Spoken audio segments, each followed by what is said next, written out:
Hello and welcome along. So in this video we're going to talk about the events of the book The Outcast Dead.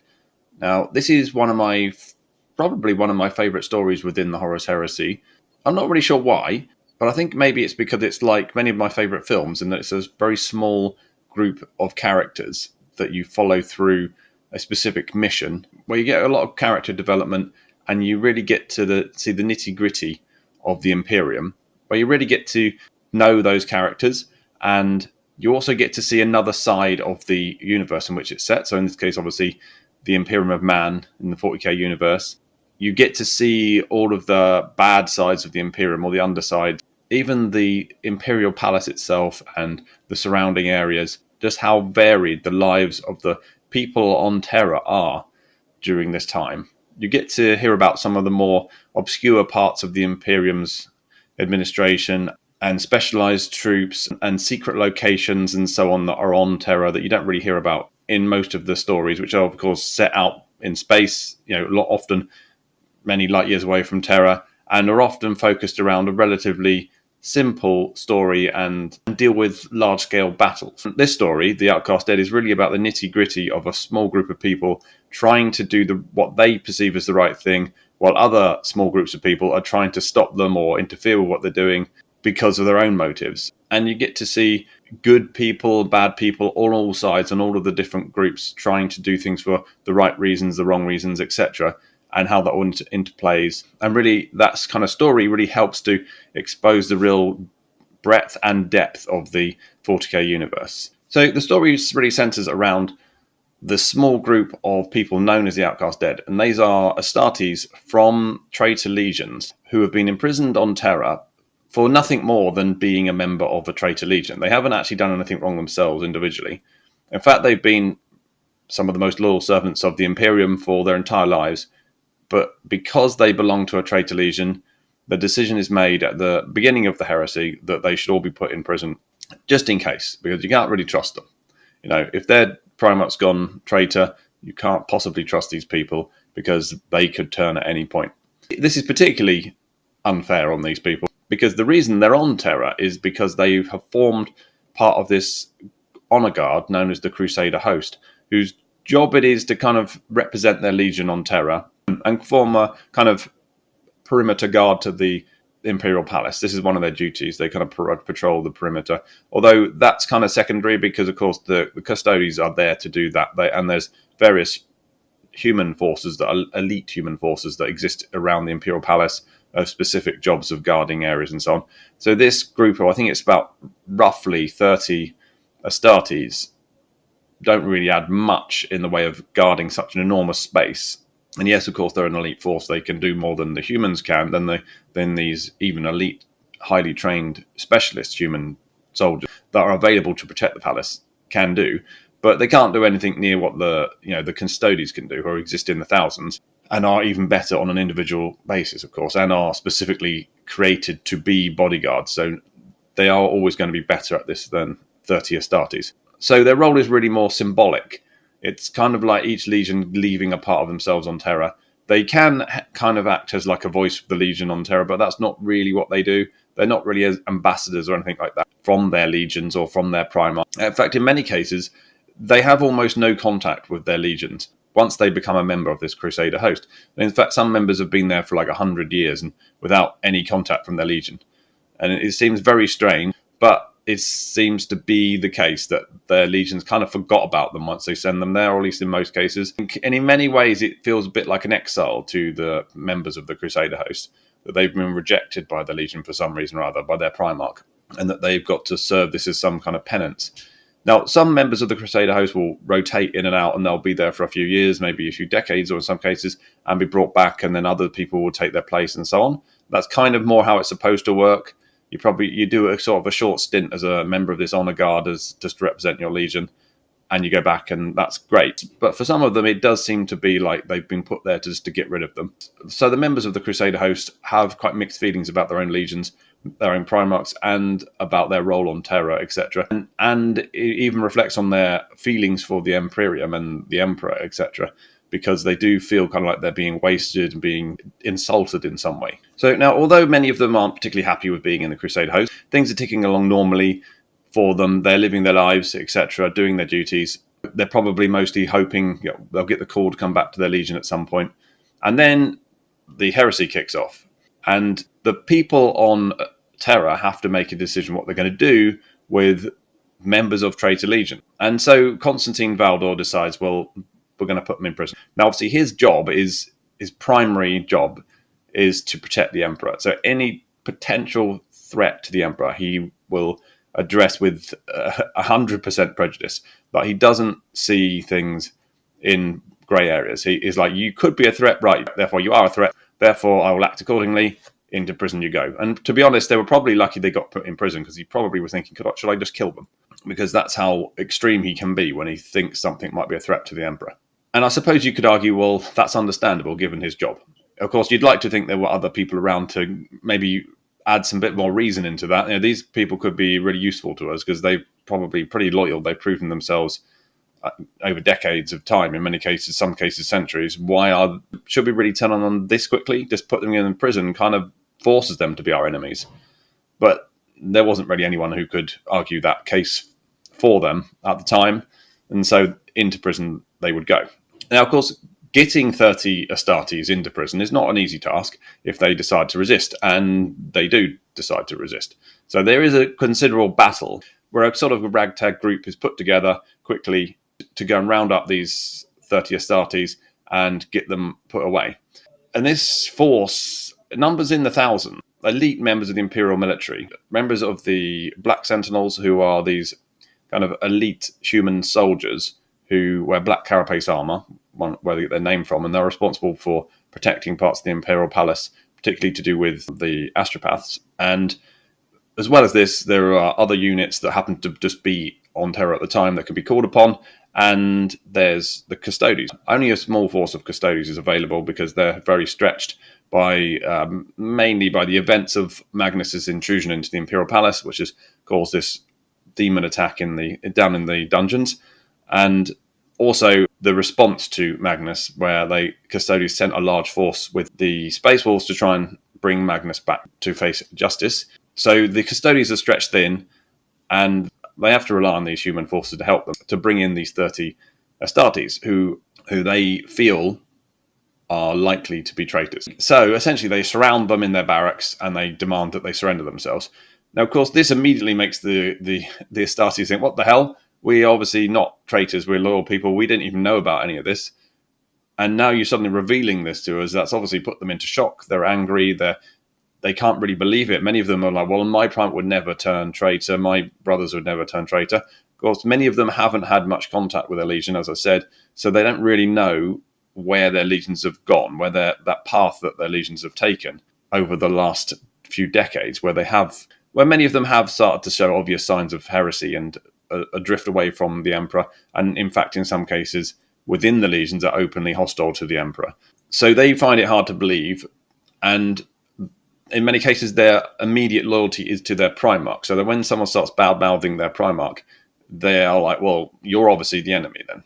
And you don't want to be the enemy of Astartes. So these guys are primed, ready to fight. They're like, well, you're not going to take us alive. We're going to fight you to the end. Now, there is some reasonable people amongst these group of Astartes, and this is the first entry of a character known as a father into the story. He is 1,000 Sons. And like most stories within the Horus Heresy, if there's an individual character who is a member of the 1,000 Sons, he's going to be good. Okay, and this guy is the best. So he is the leader of the Outcast Dead. Not because he's the most senior ranking or because he has a formal title of being their leader. He simply just takes control. He becomes their leader simply because he's the most intelligent, the most capable, the one with the most knowledge of what's actually going on. And he quickly gains control over the others using his natural leadership skills, his knowledge, and maybe a little bit of psychic manipulation. His first foray into this leadership role is when they are going to be arrested. So he tries to negotiate with their would-be arresters and essentially says, look, I won't fight back because I don't want there to be violence here. There's no need for that. I appreciate you've got a job to do, etc., this kind of thing. He's being reasonable. However, there are a lot of people in here who are going to fight to the death. And that includes world eaters, so you aren't going to take some world eaters alive. You're not just going to say, we've decided to put you in prison. It's a perfectly reasonable reason why. So just relax and come with us. Obviously, the world eaters are like, right, time to get the chain axes out. Many other members of this Crusader host feel the same way. And they also are slightly resentful of the fact that the non-traitor Legion members have already been taken away and been released, as far as they know. So they feel like they're being victimized, being singled out. Why their legions aren't any worse than these other people. So why are we being treated like this? There's a lot of reason for them to be hostile to this sudden attempt to arrest them. And so it does break down into a fight. Big fight happens. Many of them are killed. Obviously, they take hundreds. I think they kill several hundred of these various elite humans who are trying to arrest them during the battle. They do something about 18 of them. So there's only about 12 of them left who are subdued, either surrender because they didn't want to get involved in the violence, beaten down to unconsciousness, injured, etc., so they could be arrested alive. And so these 12 members are then taken away and put into prison. So they're imprisoned in this place called the Vault. Its proper name is Kangbar Mawu, I think. I think that's how you pronounce it. It's under the Himalayas, under the Imperial Palace, and it's the most feared and impenetrable prison in the entire Imperium. So this was a prison built to imprison the worst enemies of the Emperor after the unification wars. So very, very dangerous and powerful beings were put in this place, or at least planned to be put in this place. And so this is where they're sent because they are, as Astartes, high-level threat should they escape. And particularly now they've just been made extremely hostile by the fact that they were forcefully arrested and many of them killed. So they're now enemy number one and have been put into the Vault. Now the Vault is guarded by a combination of the Custodes, but in very small numbers. They're kind of in charge of the operation, but they're supported by elite human troops who do most of the work. They perform the kind of general operations of the prison because there's more of them. They can do things like feeding the prisoners, keeping an eye on things, acting as kind of like watchmen, etc. Whereas if there's a real big problem, the custodians can intervene. It's run by a particular custodian who is Utman Udar, I think that's how you pronounce it, who is there because essentially he got injured, some sort of event where he was injured in a conflict with some sort of alien that left him injured. It's not really clear exactly how he's injured, but his reaction times are reduced. He's just not as good as he should be for a custodian, and therefore he's kind of written off from frontline combat, and so he's put in charge of the Vault. This is kind of insulting to him as well, because obviously he's the best of the best, the elite of the elite, as the Emperor's personal bodyguard, and so running a prison is not exactly an honourable position for him, but he can't do his real job. That is also something that deeply kind of grinds on him, the fact that he can't do the job he's created to do. He has to do this instead because of his injury. He's not the easiest going guy. He's not the best representative of Custodes, either mentally or physically. And so during this time where he's running this prison and where he's got these previous members of the Crusader host in prison who've now come to be known as the Outcast Dead amongst themselves. Well, kind of amongst themselves and amongst the prison guards, I think, because obviously they're outcasts and they're effectively dead. You're essentially erased from the consciousness of the Imperium. No one really knows you're there. It's like it's a black site, essentially. No one knows you're there. No one can give you legal representation. No one's going to speak up for you because essentially you're dead. You've disappeared. This whole thing is an embarrassment to the Imperium. They don't want it to be public, so no one knows about it except for the people that were involved in putting them there and keeping them there. And the guards don't treat the prisoners very well. I mean, they don't torture them or anything. They treat them with very little respect. And this leads to a considerable grudge being developed between a sergeant of the World Eaters, who have become to be quite a main character in this story. I think it's Tagore. I've always pronounced it as Tagore when I read it. And he has a deep hatred for this custodian, Utman Udar. We'll just go with Udar for now. For Udar. And essentially promises to kill him at some point, like you might expect a World Eater to do to someone that they dislike. But the real hero of this story is, of course, Atharva. Now, he isn't a particularly important or powerful member of the Thousand Sons, but he is the most important and most powerful member of this group because a combination of his psychic ability and his more natural intelligence and leadership skills means that he stands out amongst them. They're all very impressive individuals from their own legions. And he starts to develop sort of a plan to get out. Now, at first, he uses his psychic abilities to try and scan the minds of the jailers so he can work out who's the weak spot, who's someone that he can influence, who's someone he can try and use to get out of this place, because it's incredibly secure. It's been built to keep the worst of the worst hidden away forever. And so he can't really physically break out. So he has to use some form of psychic manipulation to get one of the guards to help them get out. However, the builders of the prison, which actually it did include the Emperor himself, did obviously take precautions against psychers. And so there's lots of psychic wards, anti-psychic wards, that are built into this prison that make it incredibly hard to use psychic abilities within the prison. So he's greatly restricted in what he can do, but he's still able to, with very high levels of practice and discipline, to able to scan these minds of these prison guards, and even slowly build up the ability to scan further out beyond the small group of cells that they're being held in and to other prisoners. And he eventually finds the sort of psychic trace of this prisoner who is an astropath who's being tortured for information. So this astropath is being tortured to get information out of him that the custodians believe is critical to the survival of the Imperium. And this is because what's happened is when Magnus tried to warn the Emperor and travelled through the webway, destroying the Emperor's webway project, he released certain knowledge into the sort of psychic realm. And some of that knowledge of what would happen should Horus turn against the Imperium, was implanted into the mistress of the Scholastica Sacana, who are the organization responsible for astropaths within the Imperium. And her name is Anik Sarashina. Now, this story is a lot of very difficult names to say, so I'm probably getting a lot of them wrong, but this is how I read them. I don't think any of them are big enough characters to actually anyone to know what they're really supposed to be pronounced like. If you know, put it in the comments. She gets this vision, this impression from Magnus of what is going to happen if Horus turns, and how it will lead to the Emperor having to sacrifice himself to save the Imperium, but the Imperium will sort of degrade into this terrible religious fanatic state where technology stagnates and everyone lives in misery and there's constant war. You know, the 40k universe. So he's seen this.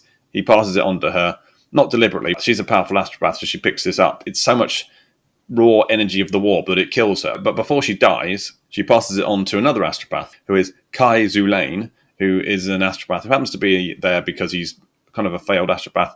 He had this terrible event, some sort of weird warp event when he was serving on an Ultramarine ship, which has led him to not be able to function properly.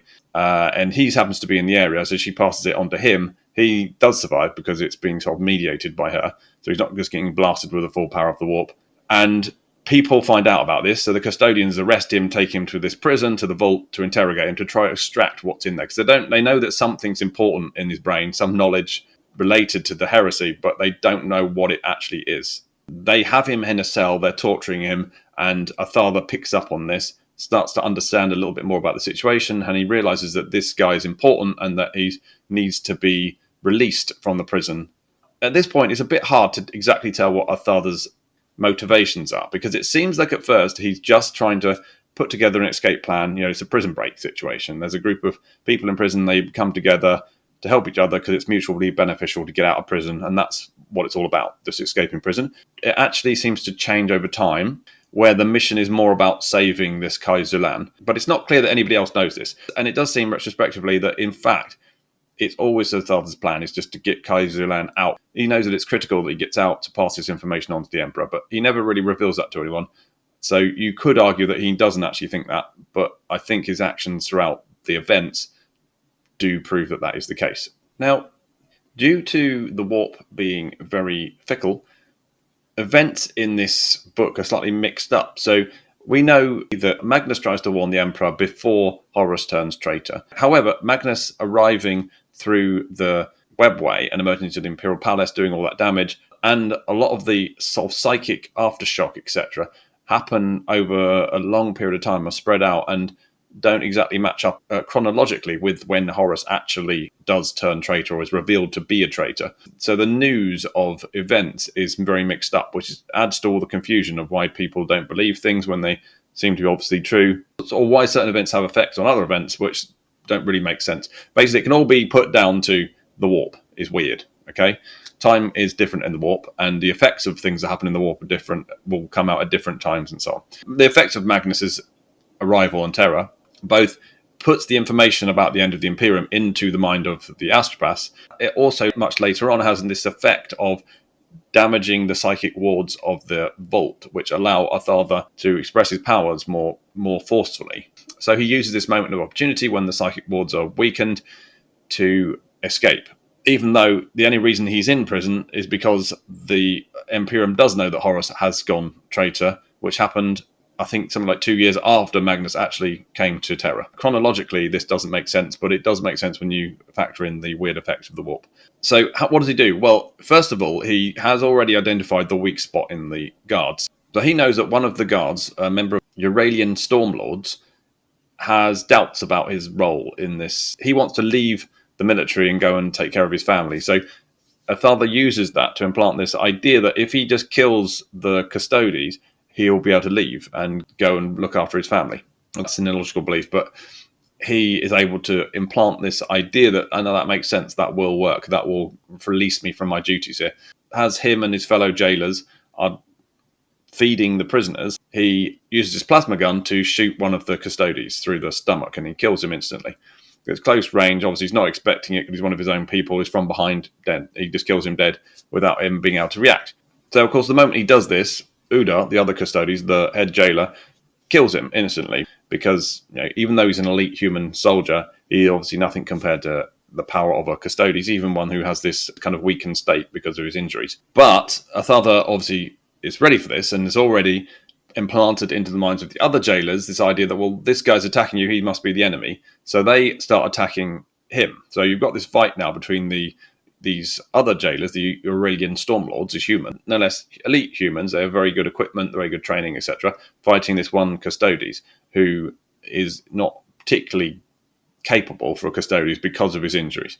And so they start about killing each other. Now, although he does take some minor damage from the humans, he does manage to kill them all pretty quickly because he's just that much better than them. This, of course, eliminates most of the prison guards. Now, while Huda is fighting with these other prison guards, Atharva influences another one of them to take essentially the jail keys, which is like a ring, from the Custody that was killed, use it to unlock the cell of Tagor. And now as soon as he opens the door to Tagor, he bursts out and starts to attack, then starts to fight with Uda, who he's promised he's going to kill. Now, as a World Eater, once he's promised to kill someone, he is definitely going to try and kill them. The only way he would not kill them is if he himself is being killed first. So they enter into a battle to the death. Now, normally, a Custodes would be able to kill Tagor, even though he is a very formidable fighter.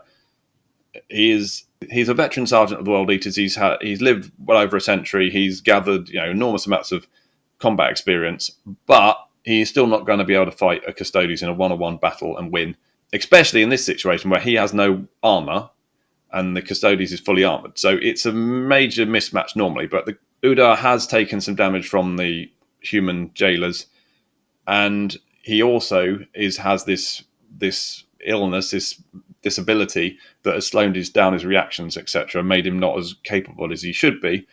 And because Tagor has built himself up into this rage, he essentially overwhelms him with sheer unrelenting force and explosive power and just rapidly beats him down and eventually literally punches straight through his armor and rips out his spine through his chest. A pretty impressive victory. Possibly slightly unrealistic. I mean, I feel like it's stretching the realms of plausibility that someone, even a roided up World Eater sergeant in the extreme rage induced by his butcher's nails, could punch through the frontal armor of a Custodes. I'm not sure, but it happens in the story, okay? So just accept it.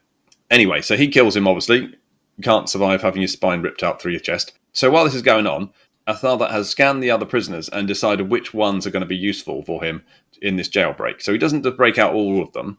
They're all of 12 of them, including himself. He decides to pick out the ones that he needs the skills of to get out, which includes himself, obviously, Tagor, who's obviously he's already let out, 2 other World Eaters who are twins, Asuba and Subda, I think it's pronounced, a Death Guard, Gaithua, an Emperor's Children, Chiron, and a lunar wolf, Severian. Now, Severian will actually himself become a major character within the story of the Horus Heresy, becoming first one of Malcador's knights errants, and then even a Grey Knight eventually. Now, so obviously he does survive. No spoiler there. They grab some weapons and they set off to rescue Kaiser Lane, who's the whole point of them escaping. Although not that they know about that. So at this point, they're just like, well, we're getting out of here. We'll go our separate ways. We'll get into space and go our separate ways. Go find our own legions and find out what's really going on.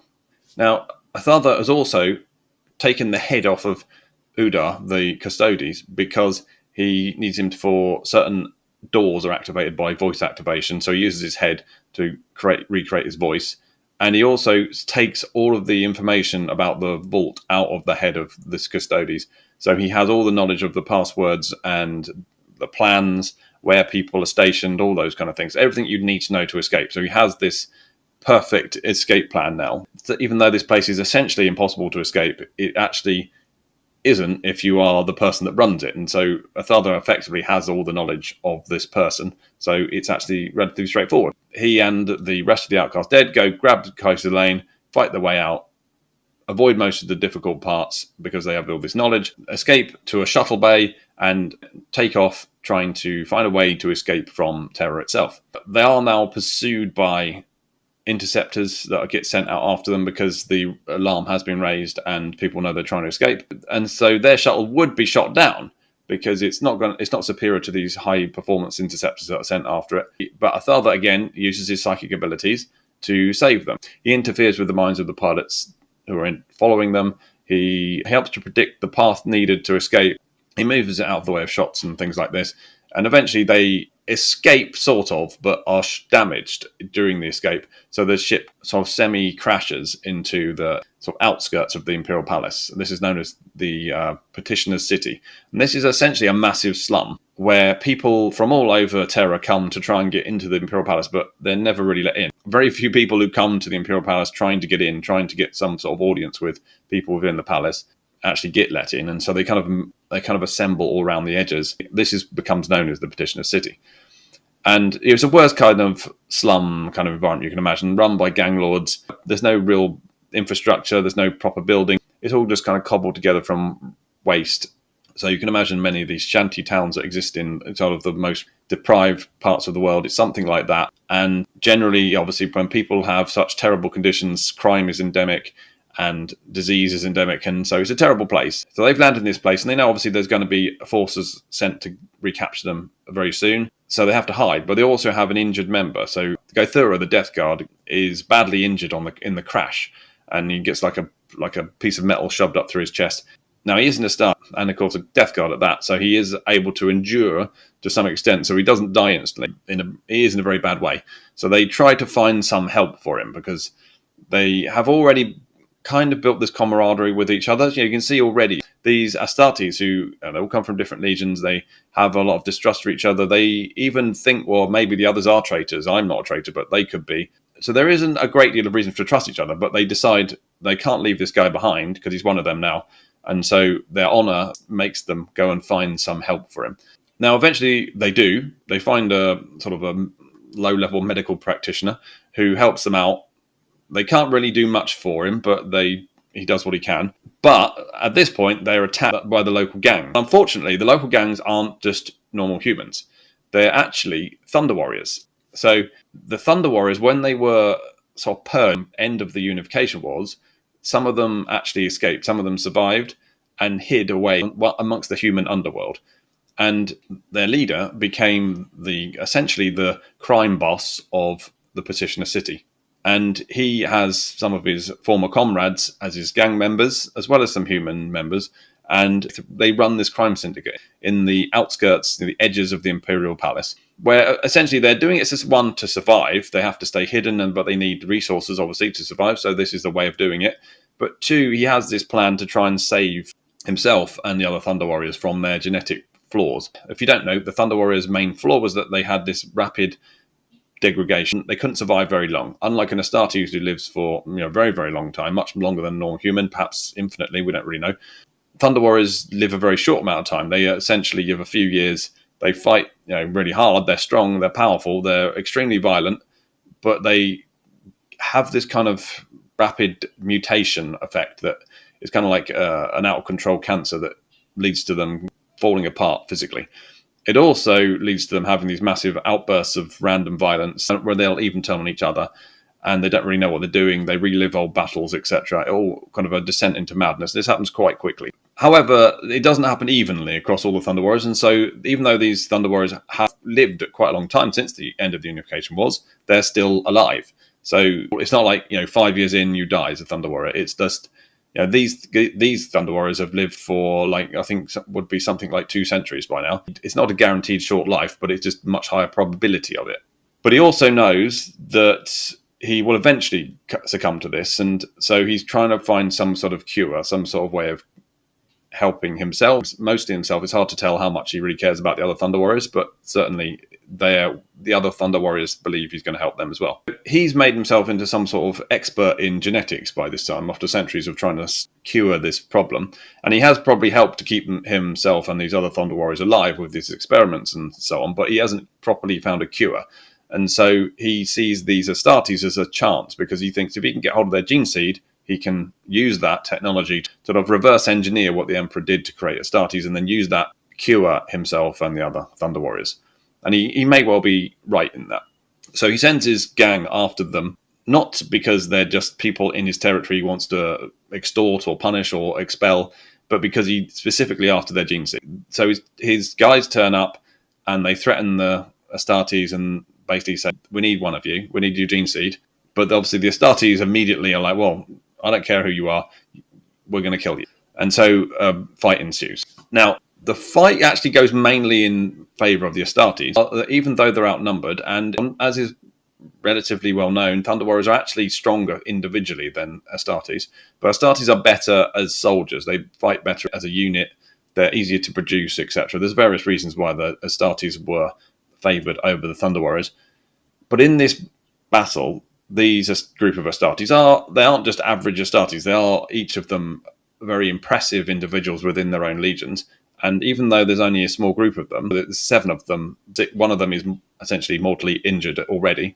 So effectively 6 of them. They managed to cut through these Thunder Warriors quite easily, and they kill almost all of them.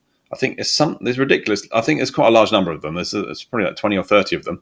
They kill pretty much all of them, but leaving only their sort of sergeant, if you like, alive. He's the right-hand man of the crime boss. He's a particularly big Thunder Warrior, a massive guy, considerably bigger than the other Thunder Warriors, let alone the Astartes. And he gets into a one-on-one fight with Chiron, who is a member of the Emperor's Children. And so they sort of end up in a one-on-one duel. And obviously, as Astartes, kind of honor code means that no one else wants to interfere, so they let him fight this guy 1-to-1, and eventually he loses and gets I think he gets like a thunder hammer smash to the shoulder sort of area, crushes him into the ground, and effectively he doesn't die instantly, but he's effectively done.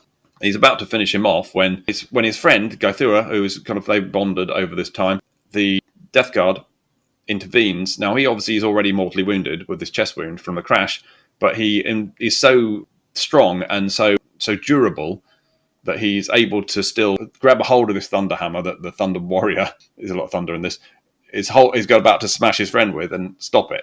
Just hold it there, you just can't stop him. Well, the others are sort of closing in on this fight of well, hold on a minute, we're probably not going to let you kill him. And so the Thunder Warrior decides that I probably should retreat. He basically runs off back to his boss. However, Gaithua, I'm going with Gaithua, drops to his knees, and he's essentially done as well. So he drops dead. Chiron's dead. So now they're down to 5. Now the remaining Outcast Dead have to make a decision. They are trying to escape from Terra, but at the same time, they don't want to leave their comrades behind to be used by this Thunder Warrior, to be, in their minds, mutilated, experimented on, etc. Even though they're dead, they think that's a desecration of who they are.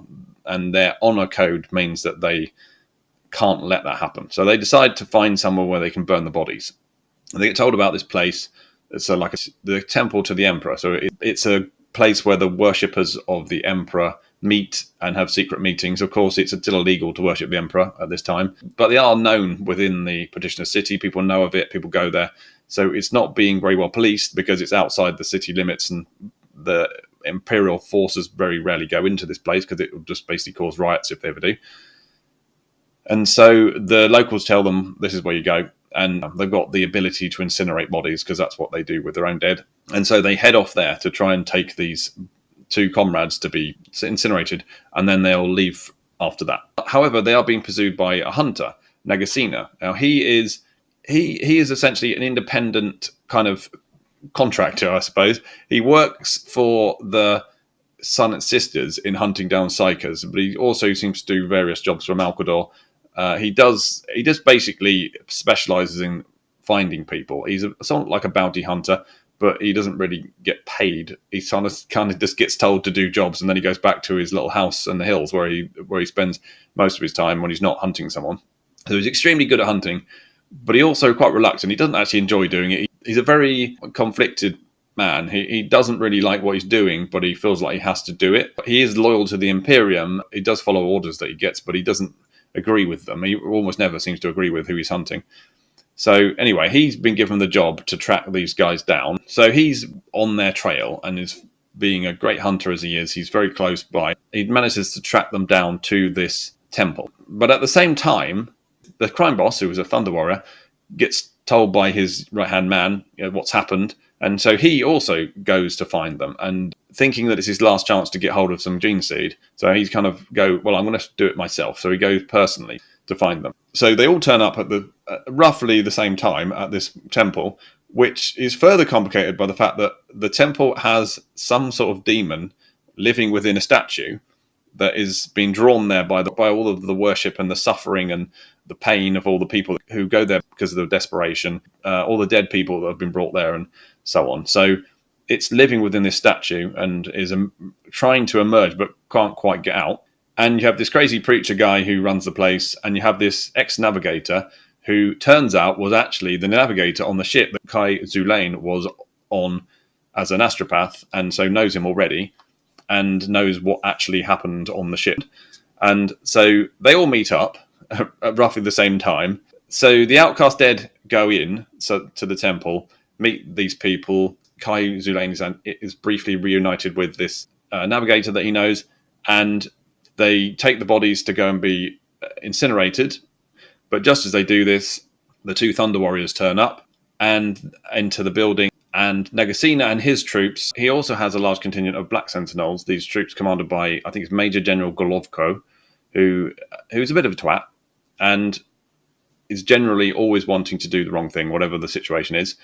And Nagasena always has to try and control him, persuade him, bring him round to doing the right thing or the more sensible thing. He also has a psychic blank with him as kind of his assistant. Is basically his muscle. He's an assassin who is trained specifically to counter psychers, and so he's obviously very useful to someone who's hunting psychers all the time. And as a psychic blank, he has this ability to nullify the powers of psychers, but also cause them great distress, pain, discomfort, disorientation when he's around them.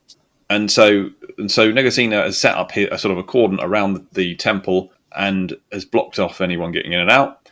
And he also has this Custodes with him called Saturnalia, who is there essentially to represent the Custodes. Again, the Custodes are a very thin stretch. They can't really give much resources to this. There's only one of them with Nagasena, who's really got the main job. But he is a very capable Custodes. He's quite high ranking. He's very skilled, etc. He's a fully functional frontline Custodes, and he is present with Nagasena, although he doesn't lead the operation. Now he, however, has a direct line to Constantine Valdor and Dawn and Malcador, so he gets orders from someone. We don't exactly know who. He passes on the order to Nagasena that I have been given orders from the highest possible authority. Obviously, that's not the Emperor, because the Emperor is not in contact with them.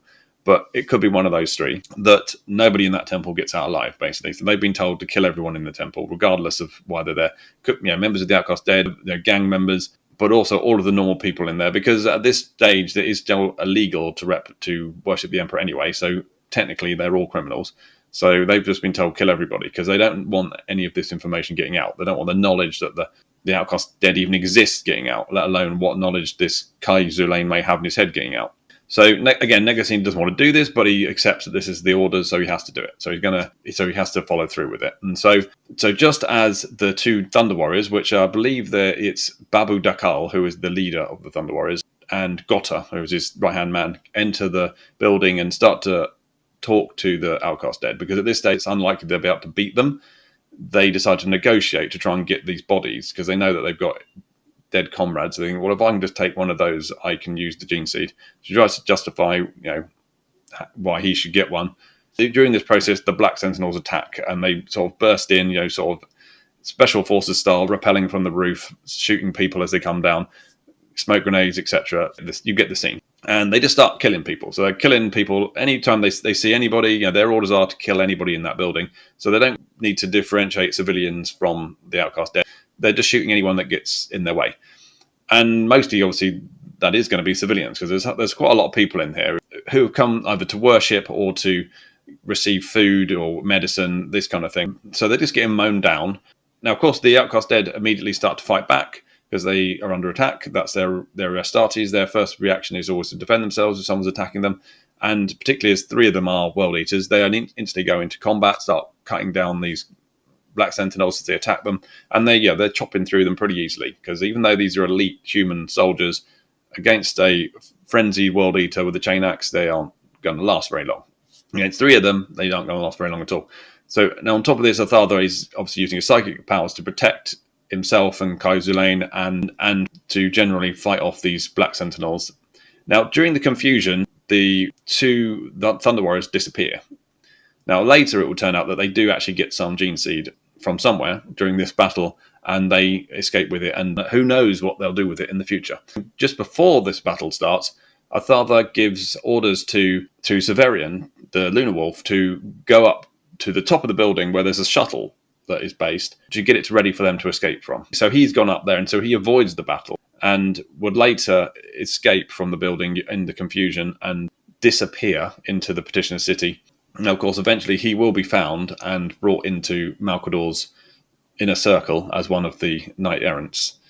So his story as part of the Outcast Dead kind of ends there, as when Athartha sends him off. And it is also, I think, now, again, looking back at it, it seems like Athartha knows that he's got this bigger story beyond this point. So he sends him away so that he's safe, so he doesn't get killed in this inevitable battle that's going to happen where he knows they're all going to die. And so, again, he's using his forethought, he's using his wider knowledge of the events of the Heresy to protect Severian, because he's got an important job to do further down the road. Again, this shows Athartha is really the hero of this story. He's not the villain. He's not the mastermind trying to get his criminal gang to escape.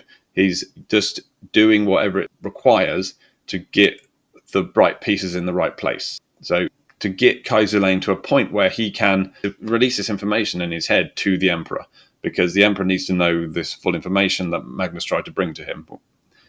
And that's what he actually achieves, because as Kai Zulain meeting the navigator that was on the ship with him sort of triggers him to release these full memories of what actually happened on the ship. And so the thing that's been blocking him from using his astropathic abilities is his guilt of what happened on the ship, where a lot of people seem to have died, comes out, and he realizes it's not actually his fault.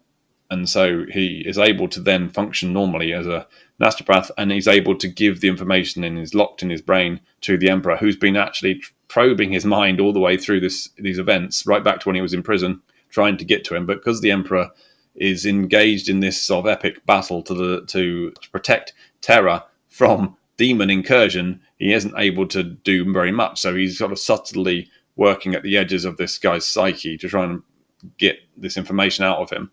Now with Athartha getting him out of the prison, taking him on this journey, meeting this navigator, triggering this release of this guilt, and now allowing him to function normally, the full story of the events of what will happen if Horus turns, which Magnus was trying to give him. And so Athartha's job is done at this point. But to do this, he has to face one last obstacle. This anti-psyker assassin of Negasina's, who is trying to kill Kai Zulain, because obviously their orders have been to kill everyone in the building.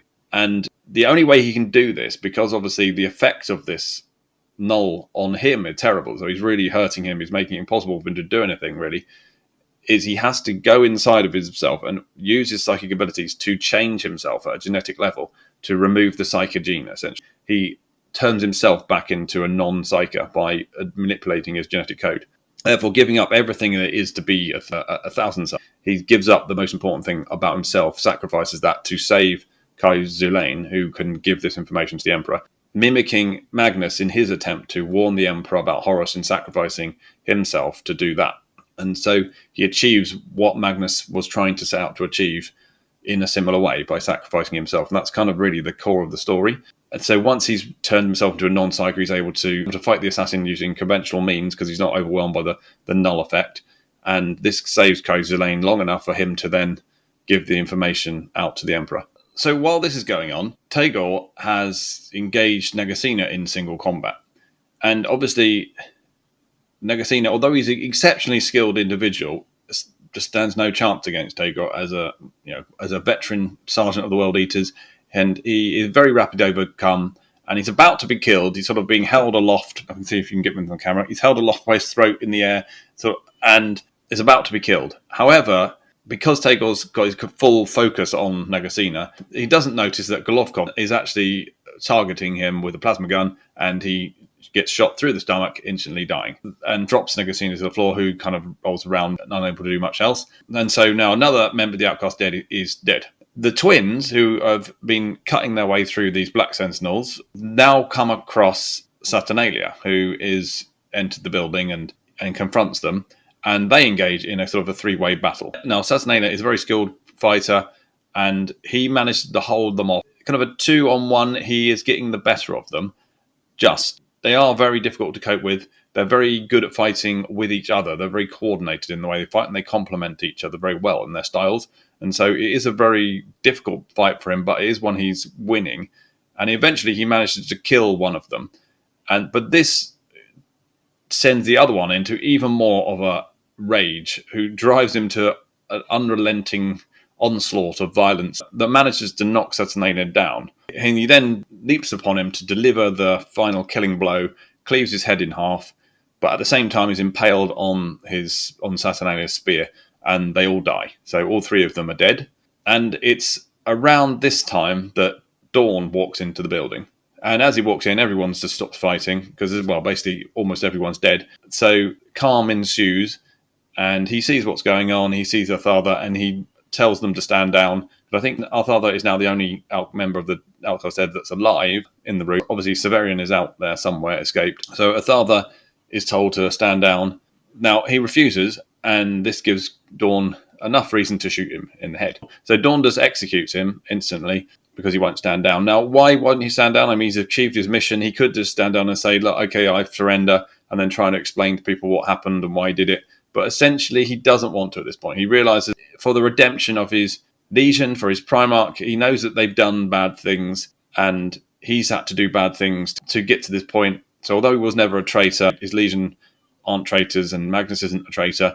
He knows that they have done things that they shouldn't have. And although the events of this story are in some way making up for that, he's getting this vital information to the Emperor, which Magnus couldn't get to him. On top of that, he's sacrificed everything that is to be him by giving up his psychic abilities, and so he kind of wants to die as well. So he doesn't see a purpose of living. So he just makes Dawn kill him, essentially. Although, I mean, Dawn doesn't need much of an excuse to kill people. He doesn't give him any choice. He just refuses to stand down, and so Dawn kills him. And that essentially brings us to the end of their story. So this story really does give you that deep sort of insight into the underbelly of the Imperium and how terrible much of the Imperium is. Even on Terra itself, even right next to the Imperial Palace, there's this terrible poverty and terrible crime, and corruption is everywhere. It also really shows just how brutal and uncompromising the imperial institutions are when they do use and abuse the citizens of the Imperium, and even the greatest servants of the Imperium can be turned upon instantly if they think that there's a possibility that there might be a problem at some point. You can go from hero to prisoner overnight on the whim of one person who thinks, no, I don't trust these people, for something completely out of your control that had nothing to do with you. And that's just the way the Imperium is. And of course, the other thing about the story is it gives you yet another Thousand Sons who has a massive influence on the course of the Heresy, and has this hero's journey that goes essentially completely unnoticed and unacknowledged by the wider Imperium, and is ignored, swept under the carpet, essentially in this case not even known about, because even the people involved in this story, Negasena, Dawn, the Emperor himself, probably don't actually know that Arthada has done this or why he's done this, and he will be forgotten, like many of the great heroes of the Imperium who did really impressive and important things throughout the Heresy, but were never noticed. So let me know what you think about the story. Is it one of your favourites too? What do you think about my incredible attempts at pronouncing all of these weird names? What I've given you is what I say in my head when I'm reading the books. None of these characters are in any way well enough known for anyone else to have pronounced them. But I'm sure I got a lot of them wrong, or at least said them differently to how many of you have said them in your own heads when you've read the stories. So let me know how you pronounce these names. And of course, thanks for watching. Please like, subscribe, and share, and I will see you next time.